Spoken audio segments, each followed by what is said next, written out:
Do you ever feel like you waiting for the perfect moment to start living the life you always imagined? In this video, we'll uncover a powerful truth that took me a decade to learn. That moment will never come, because life waits for nobody. Imagine time as a relentless, powerful river. It flows forward, carving its path through the landscape of our lives, never pausing, never waiting. It doesn't stop when you're feeling tired, heartbroken, or unmotivated.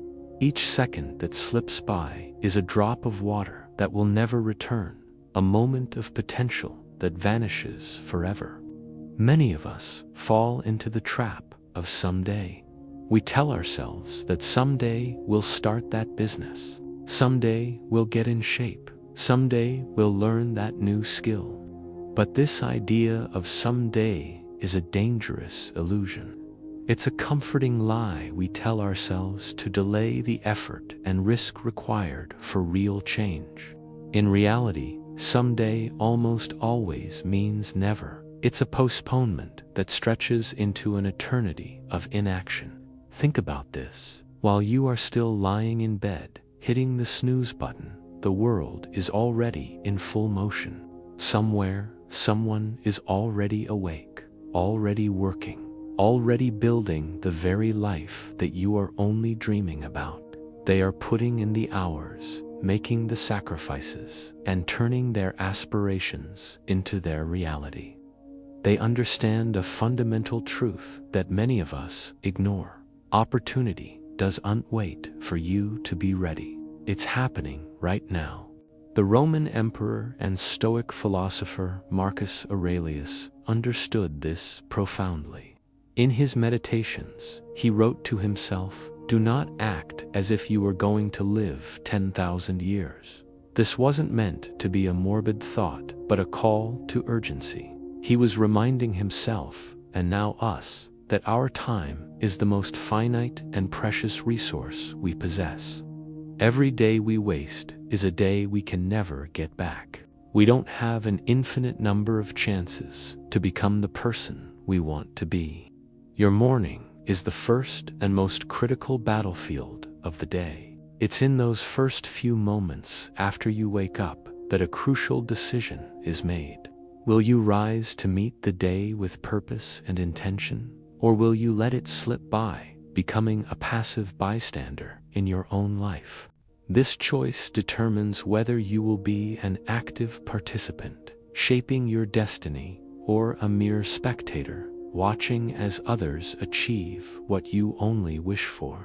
It's the moment you decide if you will conquer the day or let the day conquer you. So, here is the commitment you must make to yourself. A lesson forged over 10 long years of learning. Never let a single morning go to waste. Rise with a sense of urgency, not out of anxiety, but out of a deep and profound respect for the limited time you have. Recognize that each sunrise is a new opportunity, a fresh start, a gift that is not guaranteed. Embrace the discipline of an early start, not as a punishment, but as the ultimate act of self-respect. This is the secret to rewiring your mind. It's about understanding that the river of time flows on, with or without you. Choose to rise, to act, and to live with the fierce urgency of now, because life waits for nobody. What if I told you that the greatest act of responsibility isn't what you do for others, but what you do for yourself? We're often taught that sacrifice is the ultimate virtue, to burn the midnight oil, to skip meals, to push our bodies and minds to their absolute limits for a cause, a company, or even for our loved ones. We wear burnout like a badge of honor. But what if that's a lie? What if the relentless self-neglect we call sacrifice is actually just a slow, methodical form of self-destruction? I learned this lesson the hard way. For years, I was the first one in the office and the last one to leave. I saw sleep as a luxury I couldn't afford and mental peace as a distant dream. I was running on fumes, telling myself it was for the greater good. I believed that my success was measured by how much I could endure. One morning, after another sleepless night fueled by coffee and anxiety, I found myself staring into the mirror, but I didn't recognize the person looking back. The fire in my eyes was gone, replaced by a hollow emptiness. My body ached. My mind was a fog of stress, and I felt a profound sense of despair. It was in that moment of complete exhaustion that a terrifying thought hit me with the force of a physical blow. If I collapse right now, if I fall, the world will not stop. The projects will be reassigned, the emails will be answered by someone else, and the life I thought I was holding together would move on without me. I wasn't a pillar holding up the world. I was just a candle burning at both ends, about to extinguish myself into darkness. This is the core message I need you to hear. You cannot pour from an empty cup. This isn't just a catchy phrase. It's a fundamental law of nature. Neglecting your mental peace, your sleep, and your health isn't noble sacrifice. It's a betrayal of your own potential. The Stoic philosopher Epictetus taught that we must guard our mind and body as if they were a fortress. Why? Because when the fortress walls crumble, everything and everyone you sought to protect inside those walls is put at risk. Your strength, your clarity, your ability to lead, to love, and to create it all resides within that fortress. Letting it fall into disrepair is not just a personal failure, it's a failure to everyone who relies on its strength. True discipline isn't about enduring punishment. It's about the intelligent and strategic work of self-care. It starts with fueling your body with good food, not just cheap fuel. It involves strengthening your body with movement, not just running it into the ground. It means resting your body with deep, restorative sleep and sharpening your mind with moments of silence and reflection. Self-care is not a selfish act. In fact, it is the single most responsible thing you can do. The people who depend on you, your family, your team, your friends don't need you to be a martyr. They need you to be strong, resilient, and present. They need you at your best, not your broken remnants. This is why the great Stoic emperor Marcus Aurelius would begin each day by reinforcing his own mind.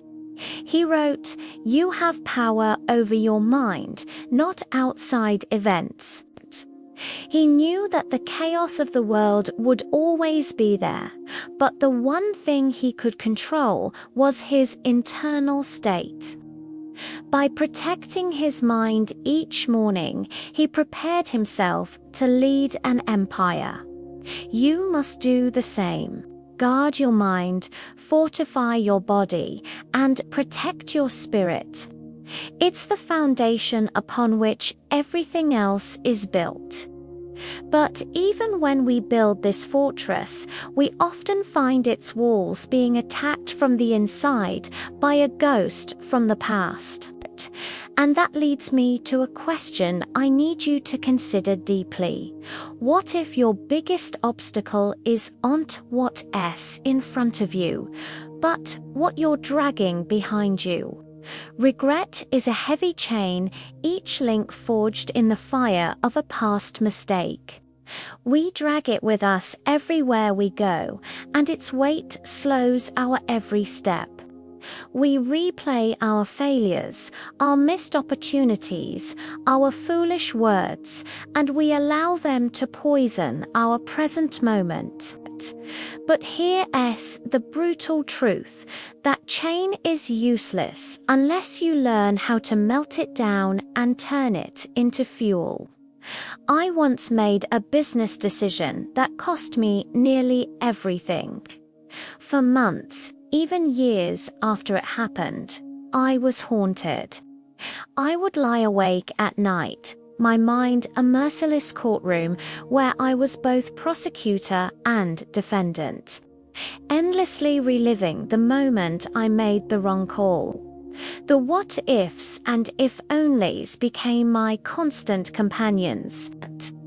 The regret was so heavy it felt physical, like a weight on my chest that made it hard to breathe.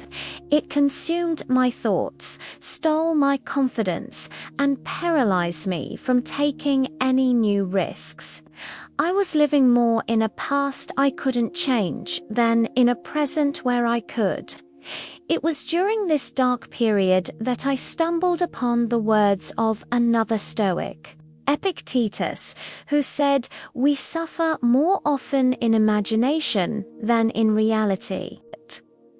That line struck me like lightning. My suffering wasn't coming from the event itself, that was long over. The pain was coming from my own mind, from my obsessive replaying of a memory. Regret creates fresh pain from something that no longer exists. It is a ghost that you willingly invite into your home every single day. The past is a closed book. It's done. Its only power, its only value lies in the lessons you can extract from it. This is where you must rewire your thinking. Stop asking, "Why did this happen to me?" That question is a trap. It casts you as a victim and keeps you stuck in a cycle of self-pity. Instead, you must learn to ask a more powerful, more empowering question. What did this teach me? This simple shift in perspective changes everything. It transforms you from a passive victim into an active student. That devastating business failure. It taught me the importance of due diligence. It taught me humility. It taught me to trust my gut instinct and to never compromise my core principles for a shortcut. The lesson was painful, but it was invaluable. As long as you keep your eyes locked on the rearview mirror, fixated on what's behind you, you will inevitably miss the opportunities right in front of you. Regret forces you to drive forward while looking backward, a guaranteed recipe for a crash. The best and truly the only antidote to the poison of regret is action. Progress made today. Take one small step forward. Make one better decision. Focus all your energy not on what you wish you had done, but on what you can do right now. Marcus Aurelius gave us the ultimate framework for this when he wrote, "What stands in the way becomes the way." Your failures, your mistakes, your deepest regrets, they are not just obstacles. They are the raw materials. They are the stones that, when faced with courage and wisdom, can be used to build a new path. They can shape you into someone stronger, more resilient, and unshakable. Don't let your past break you. Let it build you. Have you ever considered what your life will look like in 40 years if you continue on your current path? Will you be looking back at a life filled with purpose, one where you built something that was truly yours? Or will you be haunted by the ghost of a dream you let die? This question is not meant to scare you, but to awaken you, because every single morning you are faced with a choice, a decision that will echo through the decades of your life. It's a choice that separates a life of quiet fulfillment from a life of quiet desperation. I remember a time when my mornings were a frantic blur. The alarm would shriek, and my first thought would be about the mountain of tasks waiting for me at a job that paid the bills but starved my soul. I was building someone else's empire, pouring my best energy into their vision, while my own dreams gathered dust in a forgotten corner of my mind. I had a novel I wanted to write, a business idea that sparked excitement in my heart, but they were always someday projects. My days were spent executing another person's strategy, and by the time I got home, I was too drained to even think about my own. My dream wasn't just on the back burner. It was slowly fading away, like an old photograph left in the sun. I was living proof that if you don't wake up with a clear purpose and a burning desire to chase your own vision, someone else will gladly hire you to build theirs. The ancient Stoics understood this profound truth. They believed that every individual has a unique nature, a set of gifts and talents that we have a duty to use for something meaningful. It's not just a preference, it's a responsibility. The great Roman emperor and Stoic philosopher Marcus Aurelius constantly reminded himself of this in his private journals. He wrote, "A man's worth is no greater than the worth of his ambitions." Think about that. Your value is not determined by your job title or your salary, but by the scale and significance of the dream you are actively pursuing. Are your ambitions worthy of the one life you have? Building your dream doesn't require you to quit your job tomorrow in a blaze of glory. It begins in the quiet, sacred moments you carve out for yourself. For most of us, that golden window is the early morning before the world wakes up and starts making demands on our time and energy. It's in this stillness that you can invest in what truly lights you up. Whether it's spending an hour writing the first chapter of your book, learning a new coding language for your app idea, or sketching designs for a product you believe in, this is the time you dedicate to your own blueprint. It's the daily act of laying one brick, then another, in the foundation of your own cathedral. The alternative is a slow, soul-crushing erosion. Spending 40 years of your life, the sum of your best waking hours, constructing someone else's legacy, is a pain too heavy for the soul to bear. It's a silent tragedy played out in millions of lives. But here's the crucial part. Understanding this is only the first step. The way you handle your dream, especially in its fragile beginnings, is just as important as the work itself, which leads me to a secret that the most successful people understand instinctively. Now, let me ask you another question. Have you ever had a brilliant idea, a new goal that set your heart on fire, and the first thing you did was tell everyone about it? What happened next? More often than not, the initial excitement slowly fizzled out, didn't it? This brings us to one of the most counterintuitive but powerful lessons you will ever learn. There was a young entrepreneur I knew, let's call him Alex. He had an incredible idea for a tech startup that could genuinely solve a major problem. He was brilliant, passionate, and his energy was infectious. As soon as he finalized his business plan, he announced it to the world. He posted it on social media, told all his friends and family, and described his grand vision to anyone who would listen. he was met with a chorus of congratulations and pats on the back. That validation felt good, like a drug. But then something strange happened. The praise he received tricked his brain into feeling like he had already achieved something, and his motivation started to wane. Worse, the initial support soon gave way to a wave of unsolicited advice, skepticism, and doubt from others. Are you sure that's a stable career path? Don't you think the market is too saturated? My cousin's friend tried something similar and failed. The external noise became deafening, and the seed of his dream, which he had so proudly displayed, was trampled before it ever had a chance to sprout.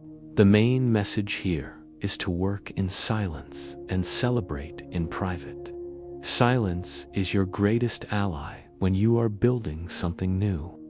When you announce your plans too early, you expose your fragile dream to the elements. You invite doubt, envy, and sometimes even subconscious sabotage from those who may not want to see you change or succeed.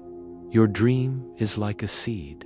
If you keep digging it up every day to show people how it's doing, it will never grow strong roots. It needs to be nurtured in the dark, quiet soil of focused, uninterrupted work. The Stoics championed this principle by teaching the art of indifference to the opinions of others. Epictetus, a former slave who became one of the most respected Stoic philosophers, taught that seeking the approval of others is a form of self-imposed slavery. Every time you look for applause, you hand over a piece of your freedom. You become dependent on their validation to feel good and their praise to keep going. True power lies in detaching from this need for external recognition. When you work in silence, your focus shifts from performance to progress. You're no longer trying to impress an audience. You're simply dedicated to the craft, to the process of becoming better each day. The energy that you would have spent explaining, defending, and managing others' expectations is instead channeled directly into the work itself. And when you do achieve a milestone, learn to celebrate it privately. Savor the win, acknowledge your progress, and then quietly get back to work. This practice keeps you hungry and humble. It protects your precious energy from the predators of success, those who are drawn to the light, not to support it, but to consume it. By staying under the radar, you avoid attracting negativity and unnecessary distractions. Your time to share will come, but not when the idea is just a whisper. You share when the foundation is so strong and the results are so undeniable that your work can finally speak for itself. Let your success make the noise. Let your finished product, your completed book, your thriving business be the announcement, because by then, no one can argue with what you have built. But until that day comes, you must protect your vision with a disciplined silence, a lesson that requires immense patience and self-control. And it is this very control over our impulses and emotions that forms the bedrock of a truly resilient and unstoppable mind. The world is loud. From the moment you wake up to the moment you fall asleep, you are bombarded with opinions, advice, and noise. Everyone has something to say about how you should live, what you should do, and who you should be. But here is a lesson that took me years of painful trial and error to truly understand. Most of that noise is worthless. If the person giving you advice isn't living a life you admire, their opinion should mean nothing to you. I remember when I first started on this path of self-improvement. I was hungry for guidance, so I listened to everyone. Friends, family, colleagues, and countless voices on the internet. One person told me to chase stability and get a safe corporate job. Another told me to risk it all on a trendy business idea. A family member insisted that my focus on discipline was making me boring and that I should live a little for a while. I was a ship without a rudder, tossed around by the conflicting winds of other people's opinions. I tried to please everyone, and in the process I completely lost myself. I was stressed, confused, and deeply unhappy because I was building a life based on a blueprint designed by people who didn't have to live in the house. The great Stoic emperor Marcus Aurelius wrote in his private journal, "The opinion of 10,000 men is of no value if none of them knows anything about the subject." This hit me like a lightning bolt. I realized I was valuing the opinions of people who had no expertise in the life I wanted to build. The person advising me to be less boring was living a life of chaotic escapism, not the peaceful, purpose-driven existence I craved. The one pushing the safe job was deeply unfulfilled in their own career. Their advice wasn't about helping me. It was about validating their own life choices. That's when I understood that you must ruthlessly filter your circle. You have to surround yourself with people who embody the results you desire, whether that's discipline, financial success, inner peace, or a loving family. Their presence alone becomes a form of mentorship. Their actions, not just their words, show you the way. This often means making difficult choices.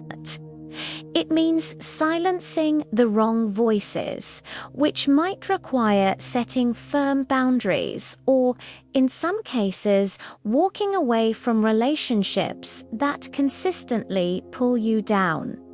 It's not about arrogance. It's about self-preservation. You are the sole guardian of your mind and your future. But the most crucial voice you must learn to hear above all the others is your own. In the quiet moments of the morning, before the world rushes in, you must listen to that deep, intuitive part of yourself. You are the one who has to live with the consequences of every single decision you make. You are the one who feels the sting of regret or the warmth of pride. Trusting that inner voice is the ultimate act of self-reliance. It is the compass that will guide you when all other maps are wrong. You are the expert on your own life. Start acting like it. Now, let's talk about the engine that drives all meaningful change. The seventh and perhaps most critical lesson: life rewards consistency, not excuses. We live in a culture that glorifies the grand gesture, the overnight success, the lottery win. We are told stories of people who made one brilliant move and changed their lives forever. But that is a dangerous fantasy. The universe is indifferent to your reasons for not showing up. It doesn't care if you were tired, unmotivated, or had a bad day. Life rewards one thing and one thing only: consistent effort. I used to be the king of excuses.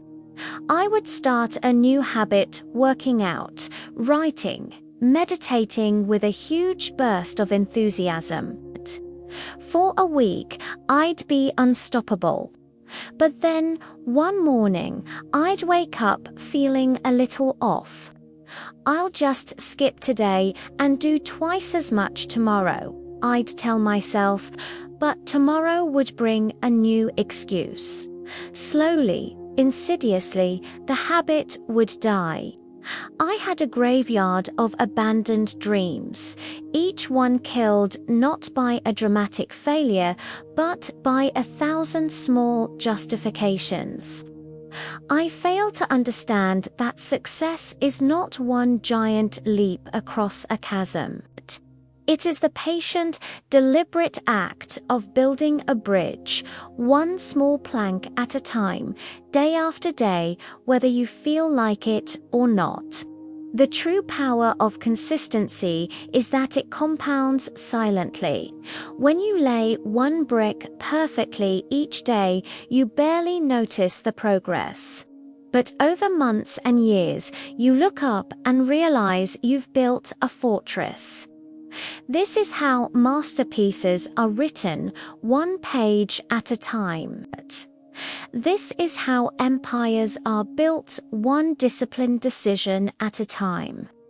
The daily, unglamorous act of showing up is what forges the entire arc of your life. In the same way, excuses also compound. Every time you say, "I'll do it tomorrow," you aren't just delaying a task, you are reinforcing the identity of someone who does not keep their word. Excuses, I've learned, steal far more dreams than failure ever will. Failure is an event, a lesson. An excuse is a habit. A cancer that eats away at your potential from the inside out. So, how do you break the cycle? You don't try to change everything at once. You start small, so small that it's almost impossible to say no. You build non-negotiables into your morning, the time of day when your willpower is at its highest. It could be 5 minutes of journaling, 10 push-ups, 1 minute of meditation. The action itself is less important than the act of keeping a promise to yourself. Every single time you honor that commitment, you are making a deposit of discipline into the ledger of your life. You are casting a vote for the person you want to become. This is how you build unshakable self-confidence. It doesn't come from external validation or hollow affirmations. It comes from the deep internal knowledge that you are a person who does what they say they will do. It's forged in the quiet moments of the morning, in the small promises you keep, creating a foundation of self-trust that nothing and no one can ever shake. If these ideas resonated with you and you're ready to stop making excuses and start building a life of discipline and purpose, then do me a small favor and hit that like button. It really helps the channel reach more people who might need to hear this message. And if you have a non-negotiable morning habit that has changed your life, share it in the comments below. I read every single one, and your story might be the spark that someone else needs.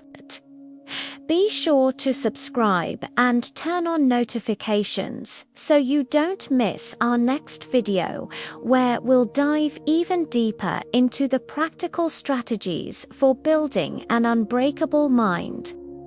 Thank you for being here. Now go and win your morning.